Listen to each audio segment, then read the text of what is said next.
take a look here. We got a little flare up. We haven't quite browned yet, but we got a little hot spot. So let's get that little fatty portion away from the hot spot. So you don't just sear on both sides, you like to brown on one side before you turn it? I do. I like to make sure I get it good and brown all the way through on one side, cooking it about 25% through the steak. Okay. Now, what did you do to prep the grill before you threw all this on there? Well, I like to preheat the grill. One thing that's nice, this is a heavy grill grate. These heavy grates do a better job of browning. Just the flames coming up are fine, but it's the metal in these grates that give you nice browning. So I'm going to let them do their work. I got it hot, I cleaned them off, I misted it with oil, or you could just brush it with oil, and you could use an old rag and ball it up and rub it on a little oil on there. And that gives you that nice layer to help keep it from sticking and to help enhance that browning. And you want to take peeks here and take a look. See, we're getting a little bit of browning. I'm going to go a little more. I'm just going to turn this a little bit. We'll give it a little bit more time. So this will all end up being done about the same time? That's the goal. That's the goal? That's the goal. It's always the trick. Ideally, try to get the meat done first, because the meat is better when it rests. When it rests, yeah. Right, because the temperature's coming up, and then it's actually a chemical reaction it's going through. And then once you take it off the heat, it keeps going up. Yeah. It keeps rising. You ever notice when you cut into a steak on your plate and the juices run all over the place? Right, that hasn't rested. We don't want that. After you've had time cooking it, you're using the thermometer, you get a good feel for it. Yeah. What most chefs will do is poke. Yeah. Feel it. Now it's pretty soft. Yeah, I could tell That's just by the way pretty the rare. fork goes in. Exactly. You know? You can tell how the but pork goes in. I'm always nervous about chicken and pork. Right. And not so much about the beef, but the chicken and the pork. I want to make sure the temperature is right. Well, you know, you want to get it done, but you don't want to get it done too much. Exactly. You know, people used to say, cook it till it's done, done, done. It's only got to be done once. Salmonella is killed at 140 degrees.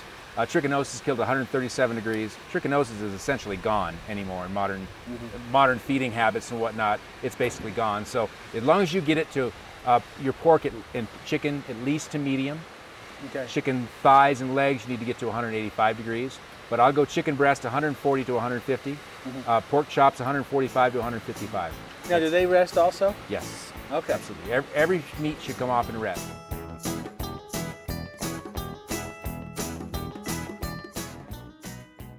All right, supper's almost ready. Wow, look, that just absolutely looks amazing. Man with the plan. So, to recap, we browned the steaks well on the first side.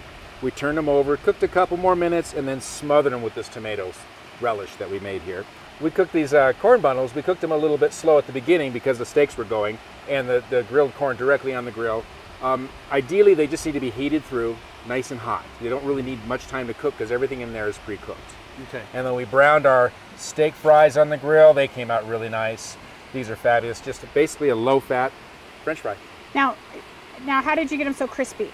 Did you have to prep these in advance? Well, these were boiled first. I boiled those for about 30 minutes or so, just like you would mashed potatoes. Okay. A little bit less than mashed potatoes. Then I chilled them completely. Then I cut them into wedges. You could also grate them at that point and make the best hash browns of your life. So let's get our plates going here. Get some plates. Maybe you spread a little lettuce here on the plates. We got 3 different types of lettuces from my gardens at home. Let's start with a piece of steak here. Oh, that looks amazing. A little bit here. I get the part with the bone. I got dibs on the bone. You go for the bone. Now, you could easily eat a whole steak, but I personally focus on getting the best steak I possibly can and enjoying it with extra vegetables. And that way, let's see, nope, it's not going to cut. There we go. You get a bone. So in this way, 2 steaks is going to be plenty for 4 people if you've got plenty of vegetables. We're going to add a little corn to this. 2, 3, here we go. Now this corn gets a little finish here. Parmesan cheese. The piece de resistance. Oh my. Or the pizza resistance, all depends how you want to say it, right? Okay. Then we're going to get a couple of grill fries each. And then I'm going to do these grill fries with barbecue sauce. Really nice little touch. A little bit of barbecue sauce to dip them in there. Or you could use a ketchup, or I like to use a spicy ketchup, is really nice with these as well. Okay. And then our corn bundles. I'm anxious to see what this looks like. Yeah, I am too. Nice. Nice stuff. We get them open. The foil's not very hot, you know. Foil just doesn't get very hot. It cools off fast. It does. It really does. But inside it's going to be nice and hot. Now, the easiest way to do this is to hold the end and let them come on out. Ooh. There we Look go. at that. All the flavors, you can just see them kind of blending together on the plate. We got Papa's Sicilian style smothered steak. Okay. We've got corn bundles with Colorado style vegetables in there. All right. We have got a nice local boy salad here. We've got Tuscan grilled corn. But we've got all these recipes for you at digincolorado.com. So let's dig in. Thank you so much.